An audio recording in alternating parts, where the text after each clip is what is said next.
नमस्कार दर्शकों, मैं अनमोल आज फिर आप सभी के सामने हाजिर हूं दिन की खास खबरें लेकर। आज की खास खबरों में हमारे देश के प्रधानमंत्री नरेंद्र मोदी जी छाए रहे। आज प्रधानमंत्री नरेंद्र मोदी जी ने भारतीय छात्रों के साथ भारत मंडपम में शुरू की परीक्षा पर चर्चा का यह 7वां संस्करण रहा। ओमान से डानिया शबू और दिल्ली से मोहम्मद अर्श तथा हमारे जैसे अनेक विद्यार्थी समाज और आसपास के लोगों की एक्सपेक्टेशंस के प्रेशर को हैंडल नहीं कर पाते। कृपया उनका मार्गदर्शन करें।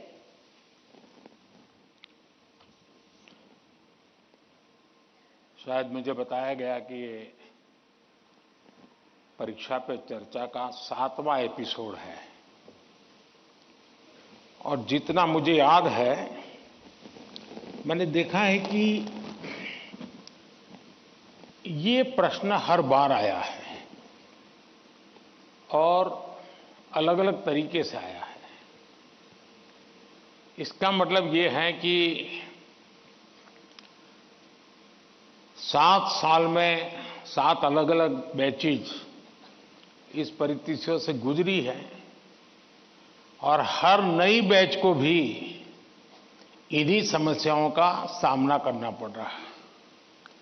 अब विद्यार्थियों की बैच तो बदलती है, लेकिन टीचर की बैच इतनी जल्दी बदलती नहीं है। अगर टीचर्स ने इन अब तक जितने मेरे एपिसोड हुए हैं उसमें मैंने इन बातों का जो वर्णन किया है, अगर उसका कुछ न कुछ उन्होंने अपने स्कूल में एड्रेस किया हो तो शायद हम इस समस्या को धीरे धीरे कम कर सकते हैं। उसी प्रकार से हर परिवार में ज्यादातर हो सकता है बड़े बेटे ने या बेटी ने पहले एक आध बार ये ट्रायल हुआ हो, लेकिन उनके लिए ज्यादा एक्सपीरियंस नहीं है। लेकिन हर मां बाप ने किसी न किसी रूप में इस समस्या को जरूर अनुभव किया है। अब सवाल यह है कि इसका समाधान क्या हो। हम ये तो नहीं कह सकते भाई स्विच ऑफ, प्रेशर बंद, ऐसा तो नहीं कर सकते। तो हमने अपने आप को एक तो किसी भी प्रकार के प्रेशर को झेलने के लिए सामर्थ्यवान बनाना चाहिए। रोते बैठना नहीं चाहिए, मान के चलना चाहिए कि जीवन में आता रहता है, दबाव बनता रहता है। इसी के साथ प्रधानमंत्री जी ने भारत मंडपम में आयोजित प्रदर्शनी का अवलोकन भी किया, जिसमें बच्चों ने एआई की मदद से होने वाले फायर एक्सटिंग्विशर सिस्टम तथा वायु पुत्र जैसे वायु प्रदूषण से बचने के लिए प्रोजेक्ट प्रधानमंत्री नरेंद्र मोदी जी के सामने प्रस्तुत की। जैसा कि मैंने आप सभी को बताया, परीक्षा पर चर्चा का यह 7वां संस्करण है, जिसमें अभी तक रिकॉर्ड सर्वाधिक 2 करोड़ 60 लाख लोगों ने पंजीकरण किया। पीएम मोदी ने आज देश के छात्रों, उनके अभिभावकों तथा शिक्षकों के साथ परीक्षा पर चर्चा की। बोर्ड परीक्षा में बच्चे बिना किसी मानसिक तनाव के शामिल हो, इसके लिए प्रधानमंत्री मोदी जी ने कई गुरु मंत्र भी दिए। 10वीं और 12वीं कक्षा के छात्रों से बात करते हुए प्रधानमंत्री मोदी जी ने कई चीजों का जिक्र किया। गौरतलब यह भी है कि चर्चा के दौरान प्रधानमंत्री मोदी जी ने कोरोना काल का भी जिक्र किया। प्रधानमंत्री मोदी जी ने कोरोना काल को याद किया और कहा कि कोरोना काल में मैंने देशवासियों को थाली तथा ताली बजाने के लिए कहा। हालांकि यह कोरोना खत्म नहीं करता है, पर ये एक सामूहिक शक्ति को जन्म देता है। पहले खेल के मैदान में हमारे लोग जाते थे, कभी कोई जीत कर आता था, कभी कोई हार कर। पीएम ने छात्रों से आगे कहा कि कितनी भी मुश्किल आ जाए, आपको कभी घबराना नहीं है, उसका सामना करना है और जीत कर निकलना है। पीएम ने कहा, परीक्षा देते वक्त छात्र पेपर देखते ही तनाव में आ जाते हैं। बच्चे सोचने लगते हैं कि पहले उसे पेपर मिला,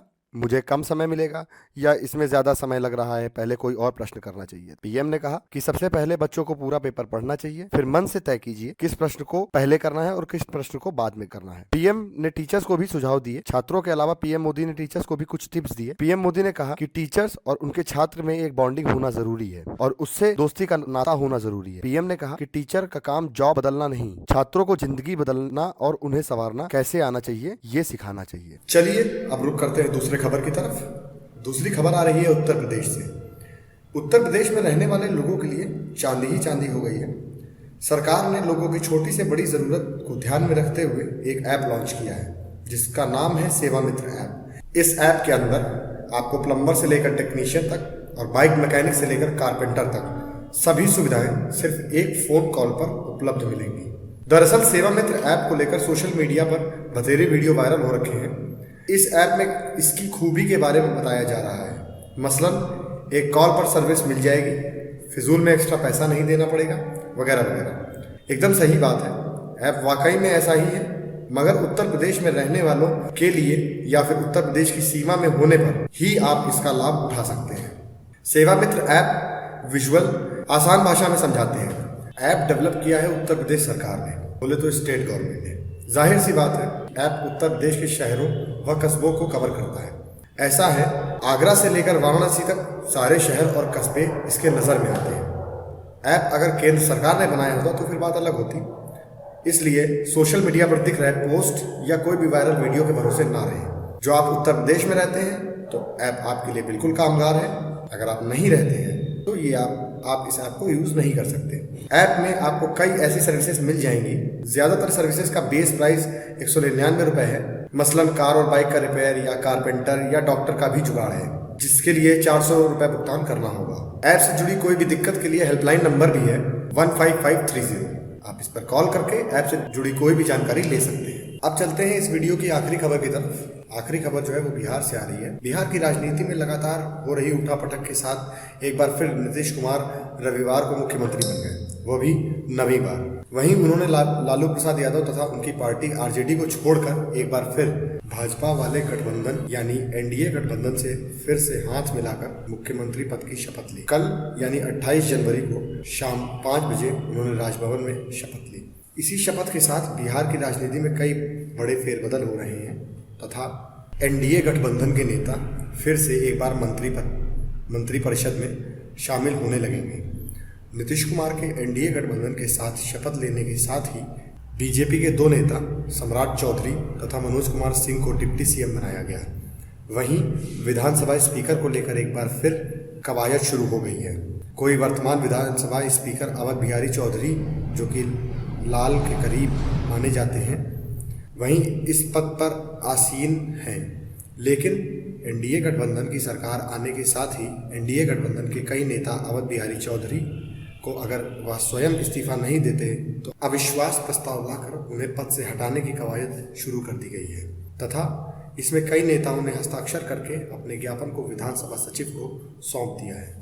इसी के साथ ही एक बार फिर प्रशांत किशोर ने मीडिया से बात करते हुए बताया कि यह गठबंधन ज़्यादा दिन टिकने वाला नहीं है। इसी के साथ प्रशांत किशोर ने कहा कि अगर भाजपा अकेले चुनाव लड़ती तो शायद इस गठबंधन से ज़्यादा सीटें ला सकती थी। वहीं उन्होंने नीतीश कुमार पर निशाना साधते हुए कहा कि पलटू राम ने एक बार फिर पलटी मारी है और वह बिहार की जनता को बर्बाद कर रहे हैं तथा बिहार को भी बर्बाद कर रहे हैं। वहीं उन्होंने यह भी कहा कि नीतीश कुमार अपने राजनीतिक जीवन के अंतिम दौर में हैं तथा यह उनकी अंतिम पारी है। इस चुनाव के बाद उनकी पार्टी 20 सीटों पर ही सिमट जाएगी।